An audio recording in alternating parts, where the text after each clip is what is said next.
Hello friends, कैसे हो? फिर से एक नई वीडियो में आपका स्वागत है। और आज का जो टॉपिक रहेगा वो रहेगा, आज हम डेक्स फंक्शन क्रिएट करेंगे, मतलब मेजर्स क्रिएट करेंगे।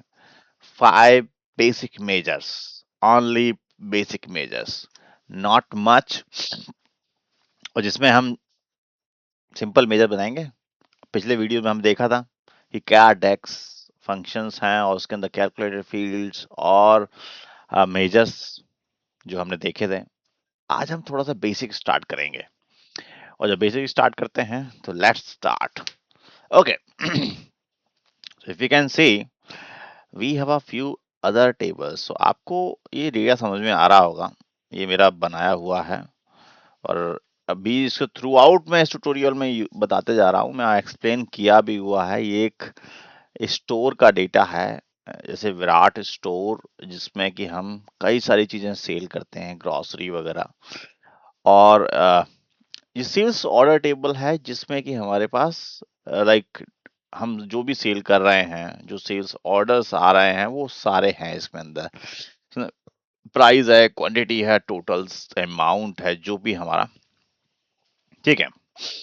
आज बेसिक फंक्शन क्या है? जैसे कि हम एक्सेल में भी अगर बेसिक फंक्शन देखते हैं, मिन, मैक्स, काउंट, एवरेज और सम, यही हम आज यहाँ पे देखने वाले हैं। क्योंकि कोई भी चीज जब हम पावर बीआई में जा रहे हैं तो बेसिक से जाएं, ताकि आप जब बड़ा करेंगे तो बेसिक जब आपका क्लियर होगा तो बड़ा करने में कोई इश्यू नहीं होगा। ओके, आप इजीली समझ जाएंगे।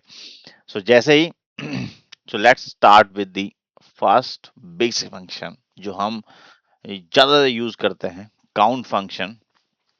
सो लेट्स सपोज आपको काउंट फंक्शन क्रिएट करना है। बट हाँ, उससे पहले मैं आपको बता देता हूँ कि जनरली जब आप स्टार्ट करें और जब भी आप डेक्स फंक्शन मेजर्स बना है तो एक टेबल बना लें। ओके, जैसे कि मैं टेबल बना रहा हूँ। मॉडलिंग में जाएं, यहाँ पे टेबल दिख रहा है, न्यू टेबल पे क्रिएट करें। आप इसका नाम कुछ भी रख सकते हो, जैसे कि सेल्स समरी। मैंने इस ग्रुप का नाम सेल्स समरी रख दिया है।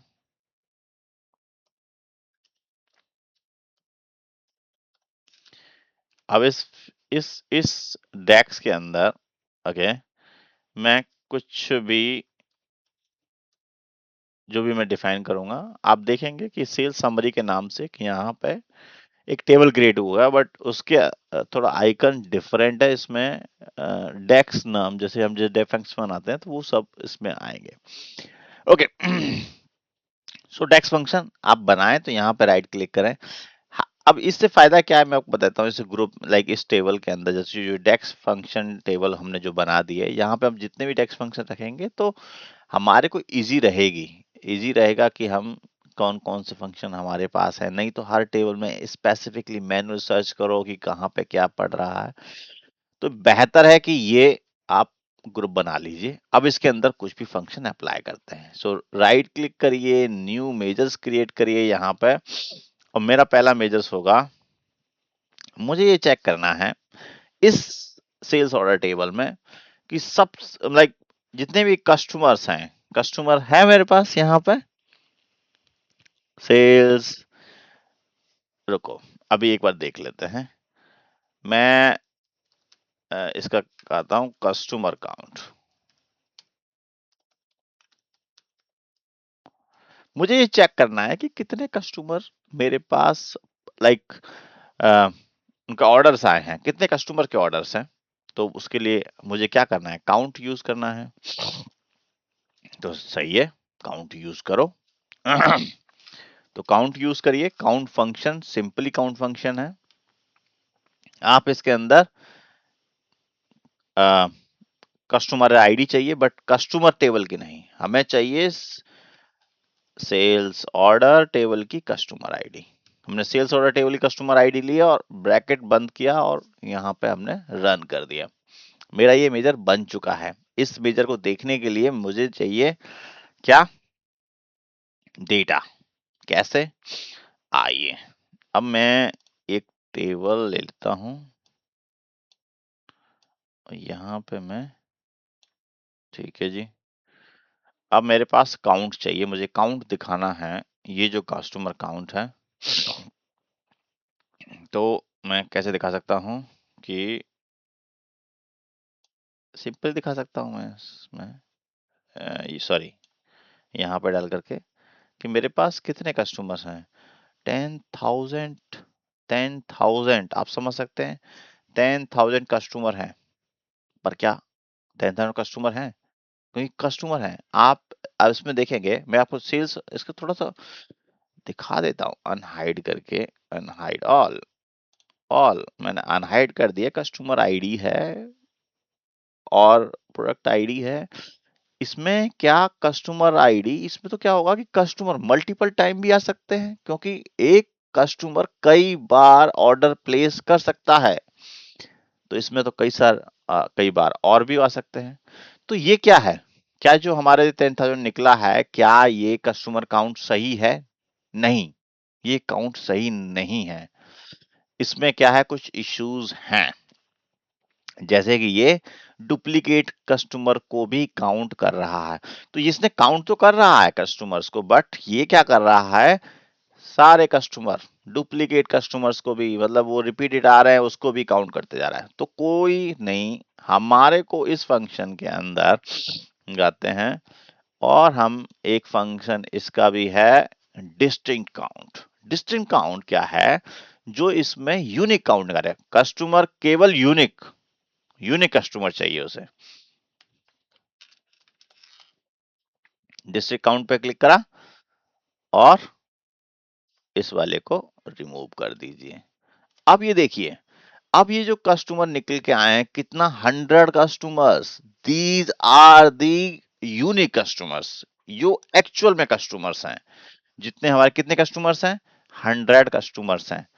और वो जो रिपीटेडली होके आ रहे थे वो क्या थे, डुप्लीकेट, सब मिला करके बता रहा था जितना भी, वो तो फिर ऑर्डर हो गए उतने, ठीक है, कस्टमर नहीं हुए। कस्टमर क्या है, ये डिस्टिंक्ट कस्टमर है। सो आपको समझ में आया होगा कि काउंट हमने किया, तो काउंट हमने क्या करा कि जितने भी था सब कुछ काउंट कर दिया। ऐसे ही हम यहाँ पे भी देख सकते हैं, इसी चीज को हम अप्लाई करेंगे किसके ऊपर, क्या, प्रोडक्ट आईडी के ऊपर। क्या, प्रोडक्ट आईडी के ऊपर, क्योंकि हमें देखें कितने प्रोडक्ट है हमारे पास, हमें चेक करना है। तो हम चेक भी कर सकते हैं, फिर एक दोबारा से लगा देते हैं, न्यू मेजर पे जा करके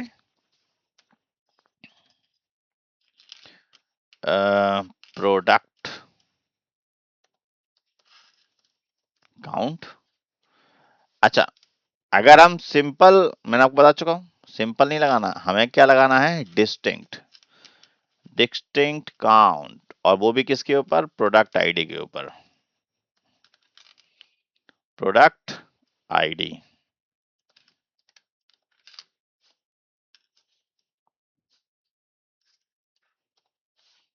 और ये हमारे किस में है, सेल्स ऑर्डर टेबल में है।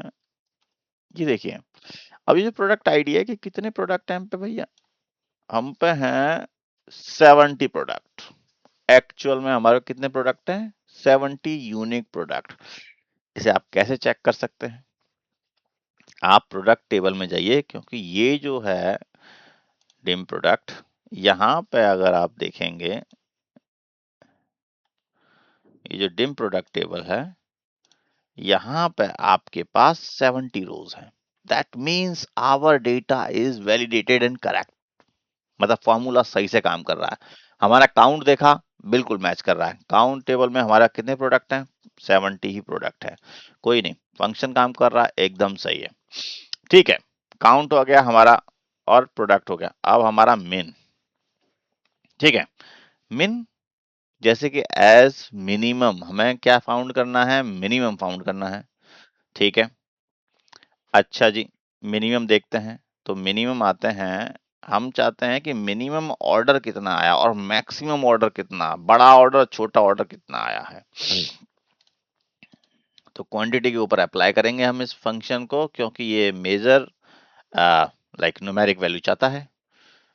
तो हम क्या करेंगे, मिन ऑर्डर, ठीक है जी, मिनिमम, मिनिमम करते हैं किसके, सेल्स ऑर्डर, टेबल में से हमें क्या चाहिए, क्वांटिटी चाहिए, और ऑर्डर क्वांटिटी जो भी है उसका हमें मिनिमम चाहिए। कोई नहीं, मिनिमम ऑर्डर निकल आया है, एक मैक्सिमम ले लेते हैं।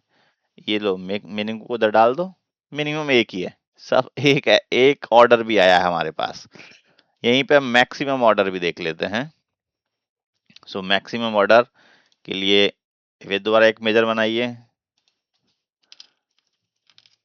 मैक्स मैक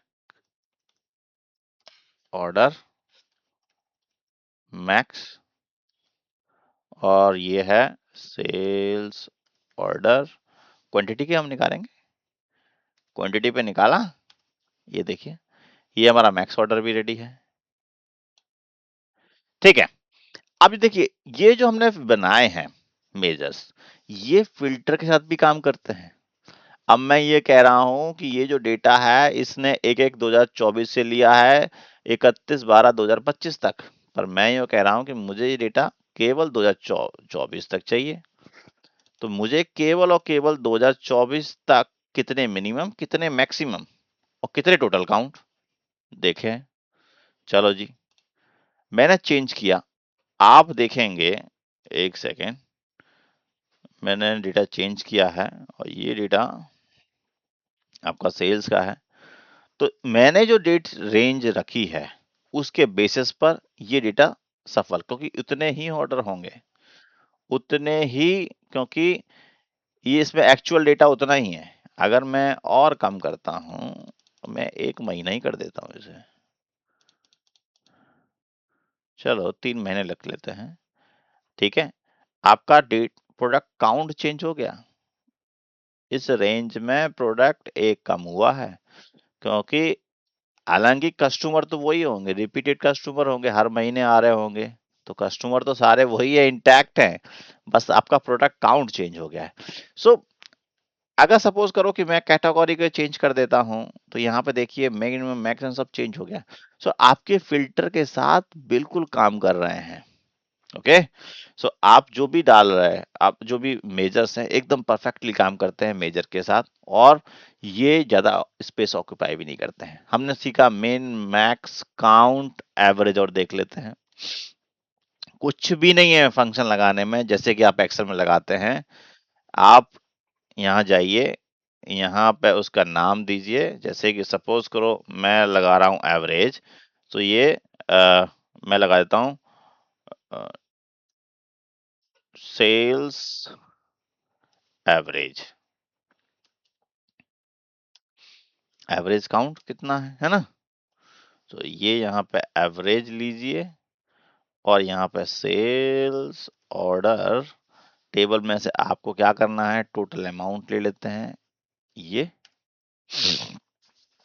आपका बना क्या, एवरेज, एवरेज सेल्स। ओके, तो इसको मैं एवरेज सेल्स में डाल लेता हूँ। ठीक है जी, तो ये एवरेज सेल है, अप्रोक्सीमेटली इतना अमाउंट आ रहा है मेरे को हर सेल से। कोई नहीं, इसको मैं प्रोडक्ट वाइज भी कैटेगराइज कर लेता हूँ। तो प्रोडक्ट दिख रहे हैं, 70 प्रोडक्ट्स हैं, और प्रॉपर तरीके से ये मेरा काम कर रहा है। मिन, मैक्स, काउंट, और कौन सा बचा,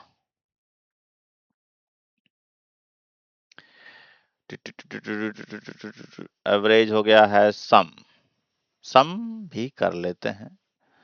ठीक है जी, तो सम कर लेते हैं, सम जैसे कि आपने यहाँ पे सम किया है। ठीक है जी, तो सम बनाते हैं इसे, जैसे कि आपने, अब सम कर लीजिए। सम क्या है, टोटल सेल्स, और वो भी इक्वल्स टू सम, ये सम लगाएंगे किसके ऊपर, sales order, sales order total amount के ऊपर। ओके जी, ये मेरा टोटल सेल्स आ गई। ये एक्चुअल में, अब ये देखो, अभी तो ये एवरेज था, अब ये मेरा टोटल सेल, जितनी टोटल सेल हुई है, तो ये इन प्रोडक्ट से इतनी इतनी सेल आई है, जो कि मुझे प्रॉपर दिख रहा है। ओके, सो गाइस, आपको डिस्ट्रिंग काउंट बताया मैंने, काउंट बताया, मिनिमम, मैक्सिमम, एवरेज। अच्छा, मैं एक और चीज बताता हूँ आपको, यहाँ पे थोड़ा सा आपको इंटरेस्टिंग लगेगा। ठीक है, ये इंटरव्यू के लिहाज से भी है कि लेट्स सपोज मैं इसके अंदर एक फंक्शन लाइक एक कैलकुलेटर कॉलम बनाता हूं, मिन, इसका नाम रखता हूं सेल्स मिन। अगर ये देखो, मैं बता रहा हूं, अभी ये आपने जो डेक्स फंक्शंस लगाए हैं या मेजर्स बनाए हैं, वो मेजर्स लाइक इन फंक्शन पे कैसे काम कर रहे हैं, बट यहीं पे मैं कैलकुलेट कॉलम पे लगा देता हूँ यही वाला फंक्शन, क्योंकि बना सकते हैं आप सेम फंक्शन अप्लाई कर सकते हैं। बट अब देखिए कि सेल्स ऑर्डर पर मुझे क्या करना है, सेल्स ऑर्डर पे लगाना है टोटल अमाउंट। इस पे मुझे इस पर्टिकुलर सेल्स टोटल पे जो अमाउंट पे मुझे निकालना है मिनिमम। अब ये जो मिनिमम है, अब ये उठा के डालता हूं मैं इधर। देखिए, ये जो वैल्यू निकाल रहा है, ये जो वैल्यू निकाल रहा है, ये वैल्यू कंसिस्टेंट नहीं है हमारी मिनिमम, लाइक ये रहा मिनिमम, ठीक है, ये रहा मिनिमम, इससे बिल्कुल कंसिस्टेंस नहीं है, क्योंकि ये गलत है। मिनिमम होना चाहिए ये। तो आप देखिए कि आपको मेजर कब यूज करना चाहिए और कैलकुलेट कॉलम कब चाहिए। यहां पे नहीं यूज कर सकते, क्योंकि ये रो बाय रो जा रहा है। जब ये रो बाय रो जा रहा है तो क्या कर रहा है कि अगर इसे सपोज करो एक रो में इसे जो भी काउंट, जो भी उसका वो होगा, क्या कहते हैं, लाइक टोटल अमाउंट होगा, उसको उठा के एज इट इज लेके आ रहा होगा। तो इससे क्या होगा कि जो भी उससे क्या है, कैलकुलेशन सही नहीं काम आ रही है। तो जो मिनिमम है एग्जैक्टली exactly वो यही है। मिनिमम ऑर्डर जो फंक्शन है वो ऐसे लगाना है।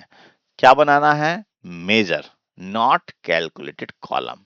सो ऐसे ही कभी आप ये आपको जानना बहुत जरूरी होगा कि कब आपको लाइक लाइक ये मेजर बनाएंगे और कब कैलकुलेट कॉलम बनाएंगे। तो इस चीज का, ठीक है, इस पे ध्यान दें। तो यहाँ पे मैंने आपको बता दिया है।